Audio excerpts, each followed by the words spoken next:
जब मैनेजर लक्की को बाहर निकालने के लिए आ गया था और सभी की नजरें उसे और साक्षी को हीन भावना से देख रही थीं, तभी लक्की ने कहा कि यहां पर फ्री में नहीं खाने आया था। उसने यहां आने के लिए एक टेबल बुक की थी। ये सुनते ही डिंपल और राहुल समेत बाकी लोग चौंक गए थे। यहां तक कि साक्षी को भी ऐसा ही लग रहा था कि लक्की उसके साथ मजाक कर रहा था। क्या कहा तुमने? यहां तुमने टेबल बुक की है? डिंपल ने चौंकते हुए कहा। उसे ऐसा लग रहा था जैसे उससे किसी ने कहा हो कि नदी रेगिस्तान में बहती है। लक्की की बात सुनते ही डिंपल को हंसी आ गई और वो राहुल को देखकर जोर जोर से हंसने लगी। उसे ऐसा लग रहा था कि अगर लक्की जैसा आदमी सन एंड मून में टेबल बुक कर सकता है तो या तो ये होटल बहुत सस्ता है या फिर ब्रेकअप की वजह से लक्की पागल हो गया है। जैसे ही डिंपल ने लक्की के चेहरे की ओर देखा तो पाया कि उसके चेहरे पर एक तरह की शर्म छा गई थी।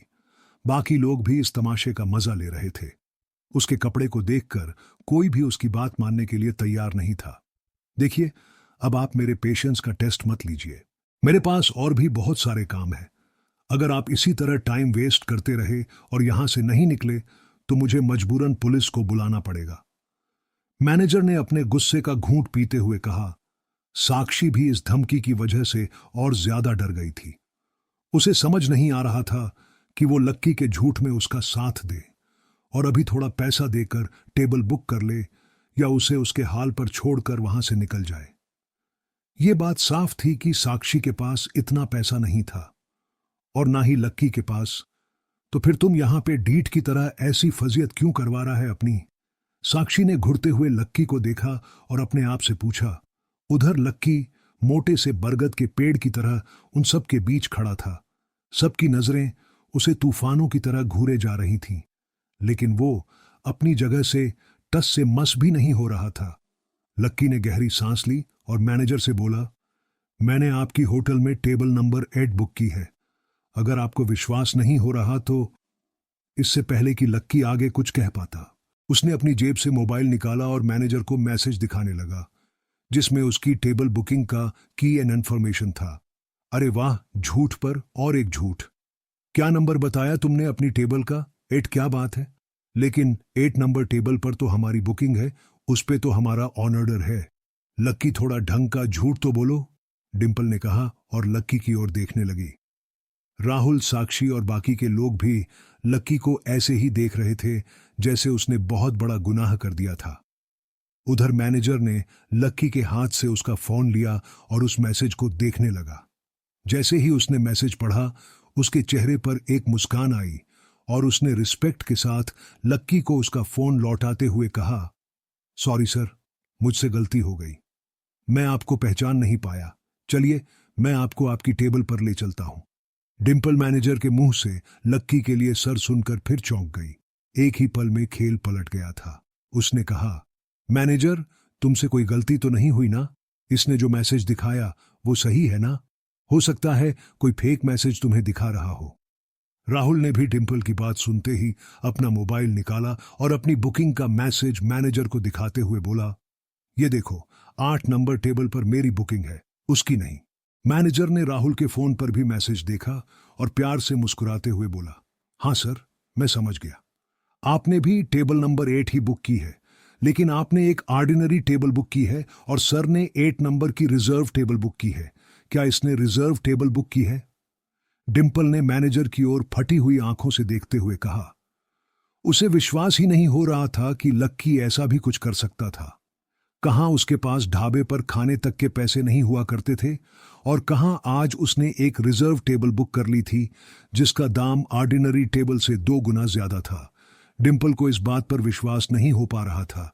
इससे पहले कि डिंपल इस बात को पचा पाती, मैनेजर लक्की और साक्षी को अपने साथ उनकी टेबल की ओर ले गया। जब वो लोग टेबल नंबर 8 के पास पहुंचे तो मैनेजर ने जो देखा उससे उसका दिमाग खराब हो गया। टेबल के ऊपर खाना पहले से लगा हुआ था और उसे भी बड़ी बात यह थी कि कस्टमर टेबल पर आया भी नहीं था। उससे पहले खाना खत्म होने की कगार पर आ गया था। 1 सेकंड सर, मैनेजर ने लक्की को देखते हुए कहा।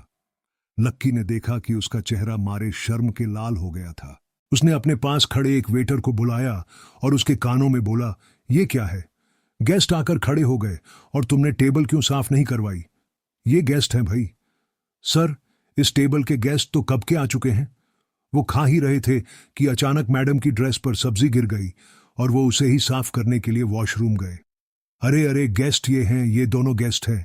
तुमने किसको गेस्ट समझकर यहां बैठा दिया? मैनेजर ने उसके ऊपर चिढ़ते हुए कहा। अच्छा सर, मुझे 1 मिनट दीजिए, बस मैं अभी देखता हूं कि क्या गड़बड़ हुई है, वेटर ने कहा और तुरंत वहां से निकल गया। इतने में डिंपल और राहुल भी उस टेबल के पास आकर खड़े हो गए थे। जब उन्होंने मैनेजर के साथ लक्की और साक्षी को वहां खड़ा देखा तो डिंपल बोली, अब तुम हमारी टेबल के पास क्या कर रहे हो? लक्की उसकी बात का कोई जवाब देता उससे पहले ही मैनेजर ने उन दोनों से शालीनता से पूछा, माफ करना, लेकिन क्या आप दोनों यहां बैठे हुए थे? हां। क्यों, क्या हुआ? डिंपल ने पूछा। इतने में वो वेटर आया और वो अपने साथ उसको भी ले आया जो लोगों को टेबल तक लेकर आता था। सर, ये बेवकूफ गलत लोगों को इस टेबल पे लेकर आ गया है। मैनेजर ने उस लड़के को घूर कर देखा। वो लड़का घबरा गया और सफाई देते हुए बोला, मुझे मुझे माफ कर दीजिए सर, मैंने अभी नया नया ज्वाइन किया है तो मुझे मालूम नहीं है कि कौन सी टेबल कौन सी कैटेगरी की है। इन लोगों ने ऑर्डिनरी टेबल बुक की थी, लेकिन मैं ही इन्हें गलती से वीआईपी टेबल पे ले आया। मैनेजर ने उसकी बात पर रिएक्ट करते हुए राहुल और डिंपल की ओर देखा और बोला, जो भी कीन इन्फ्यूजन हुआ उसके लिए मैं माफी चाहता हूं, लेकिन ये टेबल आप दोनों की टेबल नहीं है। आप लोगों की टेबल एक नॉर्मल टेबल है। अब क्योंकि इस टेबल के गेस्ट आ चुके हैं, इसलिए आपको अपनी टेबल पर जाना पड़ेगा सर। डिंपल ने जैसे ही ये सुना कि उसे लक्की की वजह से उस टेबल से उठकर जाना पड़ेगा तो उसे बहुत खीज आई। वो दुनिया में किसी के लिए भी वहां से उठकर जा सकती थी, लेकिन लक्की के लिए उसे उठना बिल्कुल मंजूर नहीं था। जी नहीं, हम यहां से नहीं जा रहे हैं, डिंपल ने सपाट लहजे में कहा। अच्छा, तो आप इसी टेबल पर बैठकर खाना खाना चाहते हैं? मैनेजर भी दुविधा में पड़ गया था। अपने स्टाफ की गलती की सजा डिंपल और राहुल को नहीं दे सकता था। हां, हमारा खाना यहीं है तो हम यहीं पर बैठकर खाएंगे। हम इस टेबल से उठकर कहीं और जाने वाले नहीं हैं, डिंपल ने कहा और गुस्से से लक्की की ओर देखने लगी। लक्की को उसकी शक्ल देखकर अच्छा लग रहा था। वो जितनी बार लक्की को गुस्सा दिलाने की कोशिश करती, उतनी बार खुद ही उसे गुस्सा आ जाता। मैनेजर ने उन दोनों के बीच की तनातनी को देखते हुए गहरी सांस ली और बोला, ठीक है तो फिर, लेकिन मैं आपको पहले ही बता देता हूं कि वीआईपी टेबल का रेट ऑन ऑर्डिनरी टेबल के रेट से ज्यादा है। होने दो, हम यहां खा सकते हैं तो हम क्यों ना खाएं। पैसों की हमें कोई परवाह नहीं है, डिंपल ने राहुल की ओर देखते हुए कहा। आज वो किसी भी हाल में लक्की को जीतते हुए नहीं देखना चाहती थी। वो नहीं देख सकती थी कि लक्की उससे भी ऊंची किसी टेबल पर बैठकर उसी के सामने खाना खाए। वो लक्की से उसकी पोजीशन को छीन लेना चाहती थी। डिंपल को भले इस बात से कोई फर्क नहीं पड़ रहा था, लेकिन वो ये बात भूल गई थी कि इस टेबल के पैसे वो नहीं राहुल दे रहा था। वैसे हमें और कितना रुपए ज्यादा देना पड़ेगा? राहुल ने हिचकते हुए कहा। जैसे ही लक्की ने उसका ऐसा मुंह देखा, उसे जोर से हंसी आ गई। उसने अपना मुंह दूसरी ओर घुमाया और धीरे से हंस दिया। सर, आपने जो अभी ऑर्डर किया है, इसका 5,000, 1,000 रिजर्वेशन का, बाकी 700 वीआईपी का, और जो बैंड आपके लिए अभी बजाकर गया उसका 2,000 और टेबल वेयर का 1,200। मैनेजर सिर्फ इतने पर ही नहीं रुका था और वो सारी चीजों को जोड़कर राहुल का टोटल लगभग 15,000 के आसपास बैठ गया था। जैसे जैसे राहुल वैसा सुनता जा रहा था, उसकी छाती में धक धक बढ़ती जा रही थी। उसका दिल जल रहा था और उसे समझ नहीं आ रहा था कि वो किन शब्दों से अपनी बात रखे। वो अपने आप से मन ही मन कह रहा था, इतना महंगा तो अफोर्ड नहीं कर पाऊंगा यार, लेकिन वो ये बात सबके सामने कह भी नहीं सकता था। डिंपल, चलो किसी नॉर्मल टेबल पर ही चलते हैं, राहुल ने डिंपल के कानों में फुसफुसाते हुए कहा। अरे बाबू, यहां पर बहुत अच्छा लग रहा है तो यहीं पर खाते हैं ना, डिंपल ने उसे बड़े प्यार से मनाने की कोशिश करते हुए कहा। चलो डिंपल, प्रॉब्लम हो जाएगा, राहुल ने फिर से उसे प्यार से फुसफुसाते हुए कहा। अरे हबी, आप हैं तो क्या प्रॉब्लम होगी, डिंपल ने कहा। देखो, मैं तुम्हें आखिरी बार समझा रहा हूं, तुम्हें चलना है तो चलो, वरना मैं जा रहा हूं, राहुल ने गुस्से से डिंपल के ऊपर चिढ़ते हुए कहा।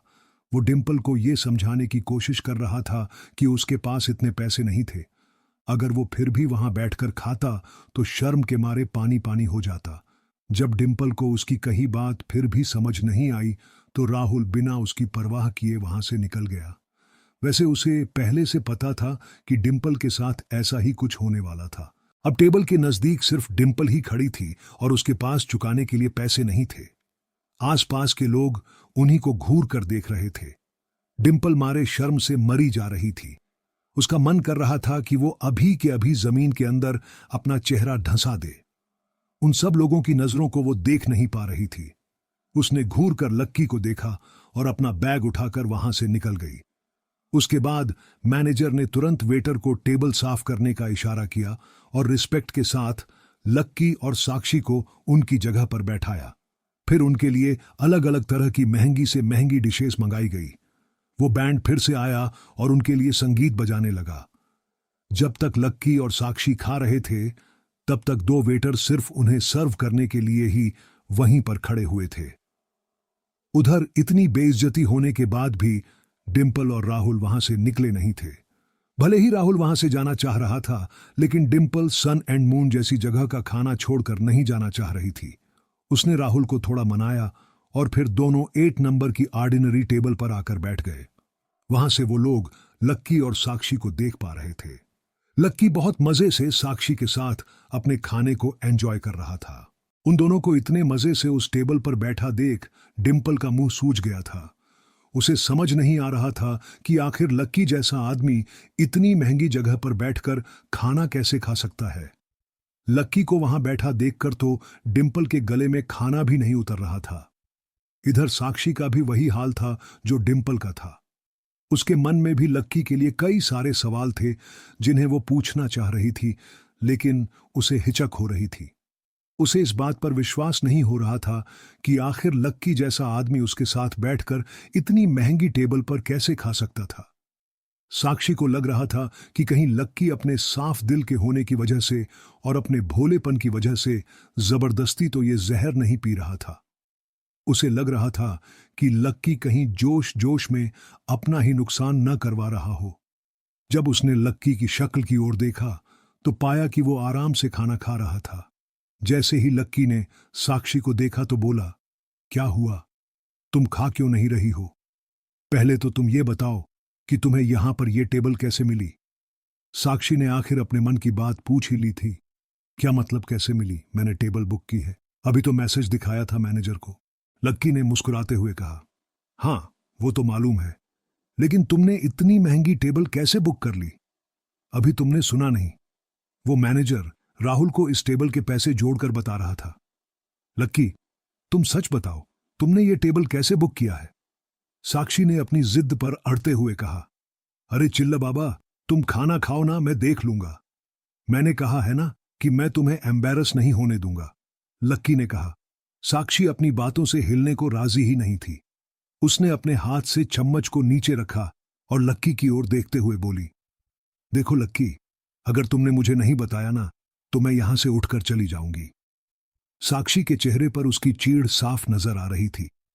लक्की समझ गया था कि अब वो साक्षी को सच नहीं बताता तो वो सच में उठकर चली जाती। लेकिन लक्की को डर भी लग रहा था कि अगर उसने साक्षी को अपना सच बता दिया तो हो सकता है उसके और साक्षी के बीच एक बहुत बड़ी दूरी आ जाए। अब ऐसे में लक्की क्या करने वाला था? क्या वो साक्षी को सच बताता या फिर कोई दूसरा झूठ बोलकर बच निकलता? क्या होगा जब डिम्पल कॉलेज में सबको यह किस्सा बताएंगे?